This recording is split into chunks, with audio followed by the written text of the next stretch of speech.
Agora, por que o diário gráfico? Eles poderiam procurar qualquer outro tipo de linguagem. Você acha que eles procuram o diário gráfico por quê?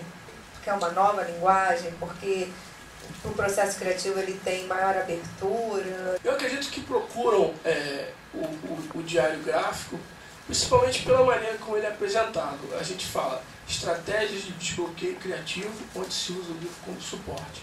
Por exemplo, querem pensar uma ideia mirabolante e às vezes o professor fala, não, mas isso aí nenhum cliente vai comprar essa ideia, ou isso aí vai custar muito caro. De repente ele não se permite viajar porque existe um trilho ali onde a criatividade dele tem que correr. Eu começo com essa projeção, essa imagem do século XVII. Esse trabalho é curioso porque é uma pintura a óleo em cima de uma superfície que é uma tábua. Trabalho do século XVII chamado trompe-l'œil. O trompe-l'œil traduzido significa enganar a vista, né? Quando eu projeto essa imagem é justamente para falar que interessante, no século XVII, mesmo que o artista estivesse pintando e criando uma ilusão, ele já estava sugerindo ali uma migração do nosso olhar para a superfície do quadro. A gente já não está olhando algo acontecendo lá dentro. E eu percebo também elementos que futuramente vieram a acontecer nas artes, como a própria colagem. Bom, o momento em 1910, quando Picasso, né, e Braque começaram a colar esses elementos na superfície, foi assim digamos, um momento chave na história da arte, na minha opinião. Porque, logicamente, a gente começou a olhar a superfície do quadro. Picasso, por exemplo, a gente imagina, é aquela coisa, é o arquétipo do gênio, né? Gênio da arte. Picasso, eu sempre tenho um questionário que eu entrego no início do meu curso, onde eu coloco perguntas bem simples, como, lista aqui os 5 artistas, seus 5 artistas favoritos.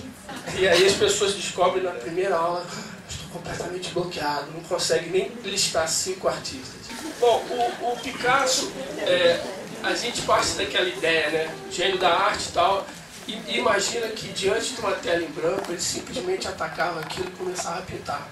E isso na verdade é um engano, né? O Picasso ele produziu na vida dele em torno de 178 ou 175 cadernos, e alguns deles, cadernos inteiros, resultaram numa única pintura. Então ele testava todas as etapas do processo dele, até o momento em que ele, chegando diante da tela, ele já havia esgotado as possibilidades do que ele queria. Então, por exemplo, à esquerda, a data lá em cima, 6/8/40, à direita, 7/8/40, a gente percebe ele desconstruindo a imagem em busca daquilo que para ele é o essencial. Eu não posso deixar de falar do Da Vinci quando a gente fala no assunto cadernos, né? Então, eu gosto de comentar que se ele não tivesse trabalhado em cadernos, provavelmente tudo isso estaria perdido. Se ele tivesse feito em folhas soltas, né? Certamente, hoje em dia, cada pessoa teria uma folha ou nenhuma folha. E o fato de trabalhar em cadernos, ele podia colecionar o conhecimento dele de uma forma sequencial. Eu vou sempre repetir a palavra processo. Processo, processo. Por quê? Porque, na verdade, o caderno é um local onde a gente coleciona as etapas do processo, né? O melhor exemplo que eu dou são alguns alunos que eu já tive que, na primeira entrevista de emprego, chegam lá com um portfólio e com o sketchbook embaixo do braço, ou um diário gráfico. E aí a reunião vai começar, a pessoa que vai entrevistar estica o braço, tenta puxar o sketchbook, e aí fica aquele jogo, não, olha o portfólio, olha o portfólio. E aí uma aluna disse para mim uma coisa muito interessante, que numa entrevista com um escritório de design aqui do Rio, o designer falou para ela, deixa eu primeiro conhecer como você pensa, para depois, quando eu for olhar o seu portfólio, ver como você conclui. Então é exatamente isso. Quando a gente está no sketchbook, não existe certo e errado. Aquele diabinho que posa no ombro e fala, olha, se você abrir esse pote de tinta, cara, é melhor você fazer uma Mona Lisa.